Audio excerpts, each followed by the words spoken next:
தொடர் விடுமுறை காரணமாக சென்னையிலிருந்து ஏராளமானோர் சொந்த ஊருக்கு பயணிப்பதால் பெருங்களத்தூர் கிளாம்பாக்கம் ஜிஎஸ்டி சாலையில் போக்குவரத்து நெரிசல் ஏற்பட்டுள்ளது. விவரங்களை தர இணைப்பில் இருக்கிறார் செய்தியாளர் வசந்த். வசந்த், வணக்கம். எவ்வளவு மணி நேரமாக போக்குவரத்து நெரிசல் ஏற்பட்டிருக்கிறது? சீராக என்ன நடவடிக்கை மேற்கொள்ளப்பட்டிருக்கிறது? தகவல்களை வழங்கலாம். பெருங்களத்தூர் கிளாம்பாக்கம் ஜிஎஸ்டி சாலையில் கடும் போக்குவரத்து நெரிசலானது ஏற்பட்டுள்ளது. கடந்த ஒரு மணி நேரத்திற்கு மேலாக இந்த போக்குவரத்து நெரிசல் நீடித்து வருகிறது.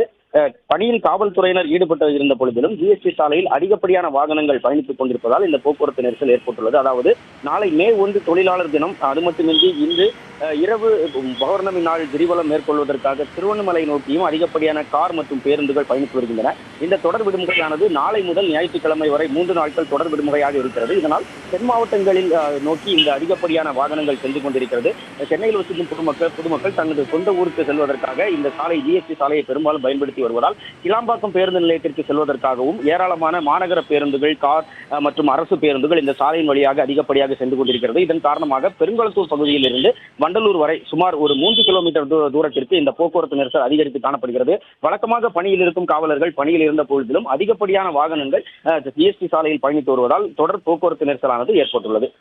பிளே ஸ்டோர் மற்றும் ஆப் ஸ்டோரில் இருந்து பாலிமர் செயலியை QR கோடு மூலம் பதிவிறக்கம் செய்யுங்கள். செய்திகளை உடனுக்குடன் பெறுங்கள்.